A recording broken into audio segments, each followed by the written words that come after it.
Je privilégie un plastique laser ou une chirurgie cristalline. Merci. Bonjour à tous et à toutes. Merci Charlie de me laisser la parole pour cette communication qu'on a fait ensemble. Donc tout d'abord, avant d'attaquer vraiment le sujet sur le traitement de la presbytie avec le laser Alcon, je vais faire un récapitulatif sur le patient presbyte. Parce qu'aujourd'hui, le patient presbyte sur la HAS, il en sort 650 000 nouveaux chaque année, et ça représente à peu près 25 à 30% de la population. Et en plus, c'est une part de la population qui est de plus en plus demandeur de par sa qualité de patient actif à demander une chirurgie presbylasie pour s'affranchir des lunettes. Donc aujourd'hui, les lasers proposent des solutions pour le traitement de la presbytie. On a des premiers traitements de la presbytie qui sont apparus dans les années 2000. Alors, c'était pas des traitements spécifiques, c'était soit des doubles traitements, soit des traitements décentrés. Et c'est seulement quelques années plus tard que chaque fournisseur de laser a commencé à proposer des ablations spécifiques. On retrouve deux grandes catégories de traitements, les traitements d'iZone, avec généralement la centrale à vision périphérique, ou alors les traitements par modification de la sphérisité cornéenne.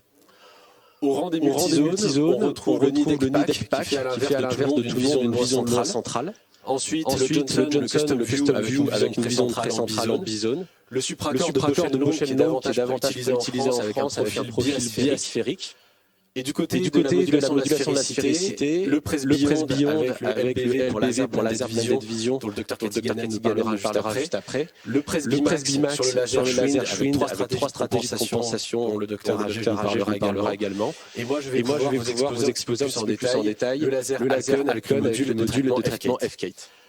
Alors, le laser Alcon, il dispose du module F-Kate qui permet de modifier la sphérisité de la cornée. La difficulté, c'est que c'est un logiciel qui est entièrement ouvert et qui n'est pas fourni avec un manuel d'utilisation pour le traitement de la presbytie. Ça a conduit à des résultats malheureusement extrêmement hétérogènes du territoire utilisateur. Et c'est pour ça qu'en 2008, une première version du logiciel Presbyter est apparue, proposée par le Dr Charles Guénassia, pour harmoniser un petit peu les résultats. En 2020, une nouvelle version du logiciel est apparue, en embarquant des nouveaux settings et des nouvelles stratégies de compensation de la presbytie. Comment ça fonctionne ? Le but est de venir donner de la profondeur de champ en induisant de l'aberration sphérique négative. Alors à quoi ça sert l'aberration sphérique négative ? Ici, sur un œil théorique parfait sans aberration, on se rend compte que tous les rayons qui convergent de l'infini convergent immédiatement dans le même plan focal. On a une image extrêmement nette dans le plan focal, mais par contre, on a une image qui est extrêmement dénaturée en dehors du plan focal. On est extrêmement sensible à la défocalisation. Sur un système, et ça donne d'ailleurs ce genre de perception, sur un système optique dans lequel on a induit de l'aberration sphérique négative, on conserve une bonne qualité d'image dans le plan focal, mais on remarque qu'on est beaucoup moins sensible à la défocalisation, et ça permet d'obtenir ce genre de perception qui est plus efficace sur un patient presbyte. Si on ramène ça à un œil théorique parfait, le rayon converge droit sur la rétine. Lorsque je modifie la sphérisité de la cornée, j'induis de l'aberration sphérique négative, mes rayons convergent en avant des rayons périphériques. Mais cette profondeur de champ que j'ai malheureusement, elle est défocalisée du côté hypermétropique, elle est donc pas utilisable pour le patient. Le but est de venir ajuster la sphère pour ramener nos rayons en avant sur la rétine pour avoir une profondeur de champ utile. Mais malheureusement, le gain en profondeur de champ est évalué à 0,67 dioptries. Qu'est-ce que le logiciel Alcon F-Kate ? Alors F-Kate, ça signifie Q-Fine Customized Treatment. C'est un logiciel dans lequel tous les paramètres sont modifiables, mais là aussi sans qu'on ait de moyens vendus, proposés par le laboratoire pour programmer le laser. Alors on peut jouer sur la réfraction, l'addition, la cible, la kératométrie, la sphérisité, mais il n'y a pas de mode d'emploi. Ça a conduit à ce que plusieurs opérateurs indépendants mettent au point des techniques, des façons programmées, mais là aussi de façon extrêmement empirique. Avec l'application Presbycor, on peut bénéficier enfin d'une application à la programmation qui fournit des valeurs précises à renseigner dans le laser. Pour autant, le presbylasie est magique. Malheureusement, on n'a pas cette chance. Comme on l'a vu, le gain en profondeur de champ est seulement de 0,67 dioptries, ce qui est largement insuffisant pour couvrir la vision loin, la vision intermédiaire. Il est donc nécessaire d'utiliser des stratégies de compensation afin de permettre d'avoir toutes les visions. Nous avons développé trois stratégies afin d'être en adéquation avec le profil du patient et les attentes du médecin, du praticien.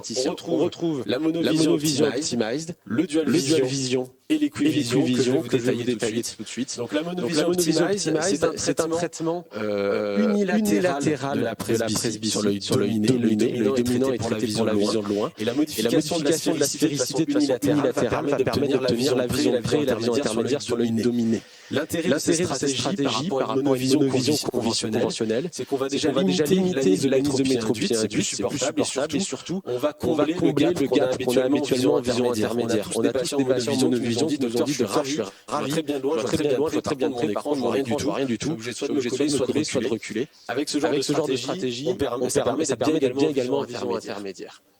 On obtient des résultats à 2 ou 3 mois avec l'émétropie sur l'œil dominant, une myopie d'environ 50 sur l'œil dominé, et une satisfaction visuelle qui est extrêmement rapide. Sur une cohorte de 113 patients, on retrouve une excellente acuité visuelle de loin grâce à l'œil dominant, bonne acuité visuelle de près grâce à l'œil dominé. On retrouve notre anisomètropie induite d'environ une dioptrie, et on remarque quelque chose de très intéressant, c'est que sur notre œil dominé, là où on a modifié la sphérécité, on a une demande en addition post-opératoire qui est nettement inférieure grâce au gain induit par l'augmentation de la barrière négative. Sur cette série, tous les patients étaient satisfaits dès le lendemain de leur vision et aucun traitement n'a été nécessaire.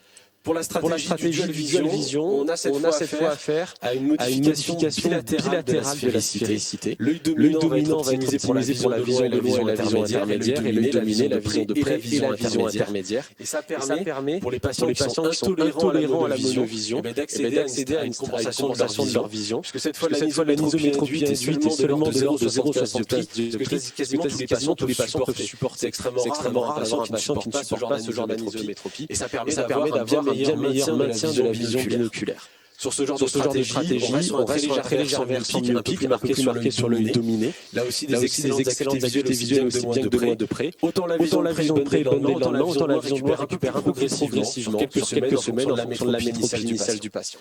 Sur une cohorte de 174 patients, là aussi on retrouve des très bonnes acuités visuelles de loin et de près. Sauf que cette fois, notre anisomètropie, elle est nettement diminuée, on est seulement à 0,75. Et là également, comme on a modifié la sphérécité de façon bilatérale, on retrouve une demande en addition nettement inférieure en post-opératoire grâce à l'augmentation de la profondeur de champ. Sur cette série, deux retraitements étaient nécessaires, un pour la vision de loin insuffisante, un pour la vision de près insuffisante.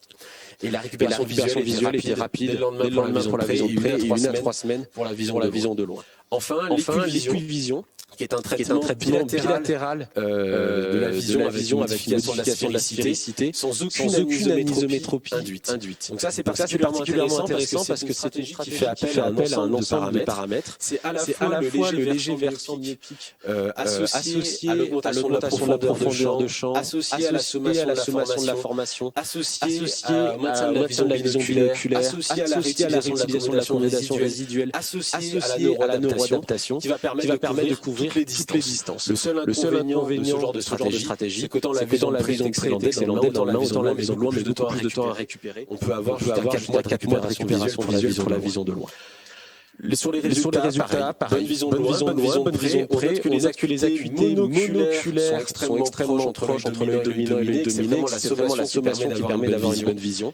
L'anisométropie induite est nulle, physiologique. Et là aussi, la demande en addition est inférieure. Sur cette série, 4 traitements pour la vision de loin suffisante, un traitement pour la vision de près. Alors comment est-ce qu'on peut obtenir ces résultats? C'est assez simple. Il suffit en réalité de se connecter sur le site Presbycor et de programmer le patient. On sélectionne l'œil dominant, on sélectionne l'œil dominé, on renseigne la sphère, le cylindre, la kerato, la pupille, la sphérécité initiale, l'addition minimum des acuités, et la paqui. On clique sur calculer et on obtient le récapitulatif de nos valeurs et les valeurs à renseigner dans le laser pour les 3 stratégies. Les résultats sont exportables pour les imprimer, les emmener au bloc. C'est extrêmement simple d'utilisation. C'est une application qui se plug and play, c'est-à-dire il n'y a pas besoin de se casser la tête. On renseigne les valeurs, on obtient des valeurs, on les rentre dans le laser, on peut y aller. Le traitement est entièrement personnalisé en fonction de tous les paramètres que je viens de citer, donc c'est vraiment de l'hyper-personnalisation. Le report des données donc, est fourni en PDF pour pouvoir l'amener au bloc. Et si on hésite entre deux stratégies laquelle choisir, il y a un arbre décisionnel interactif qui permet d'aider à la sélection de la meilleure stratégie de compensation. Alors, quelles sont les clés d'après Villazis réussie? Naturellement, une programmation juste optimisée, personnalisée, mais pas que. Le plus important, ça va être malgré tout la sélection et l'information du patient. Donc, j'insiste sur le fait qu'il ne faut pas oublier de vérifier la dominance que l'œil directeur, qu'un essai lentille est souvent nécessaire afin de bien s'assurer que l'anisotropie est supportée par le patient, qu'il est nécessaire de prévenir le patient d'une éventuelle différence de perception post-opératoire en fonction de la stratégie, il est également nécessaire de prévenir de comment sa vision va récupérer. Si on est sur des récupérations visuelles progressives, bien accompagner le patient au travers des visites régulières, éventuellement fournir des paires de lunettes d'appoint jetables. Enfin, bien lui rappeler qu'il s'agit d'une chirurgie du compromis. Il ne verra pas comme quelqu'un de 20 ans. Il sera indépendant de l'activité du quotidien, mais s'il doit faire des activités extrêmement minutieuses de la suture sur le microprocesseur, piloter une voiture de rallye le week-end, il faudra une paire de lunettes d'appoint spécifiques à cette activité. Et qu'enfin, la durée de vie d'un presbylagique, c'est généralement 6 à 8 ans. Qu'au-delà, on peut éventuellement faire un retraitement, remettre des lunettes, remettre des lentilles, ou passer à une chirurgie du cristal.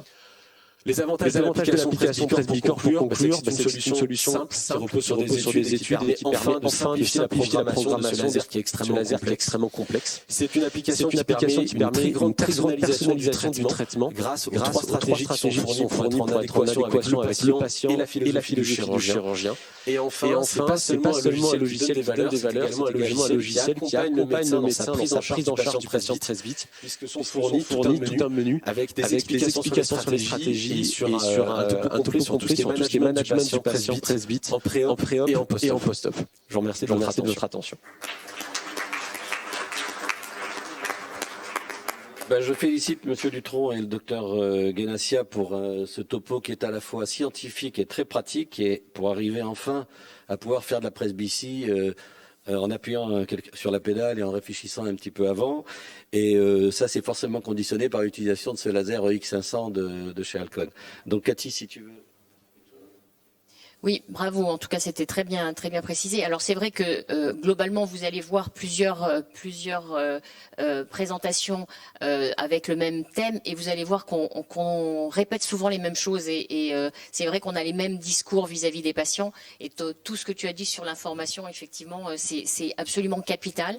Et c'est vrai que dire aux patients qu'ils vont pas récupérer leurs yeux de 20 ans à chaque fois qu'on a un patient presbyte en face d'eux, c'est des termes qu'on emploie, le compromis aussi. Et je crois que c'est très important d'insister là-dessus, parce que c'est une chirurgie effectivement dont ils attendent beaucoup, et si on les prévient pas, il y a une déception, parfois la lenteur de la récupération dans une des distances, etc., en fonction de ce qu'on a programmé, et je crois que c'est très important de le dire. Est-ce qu'il y a des questions dans la salle?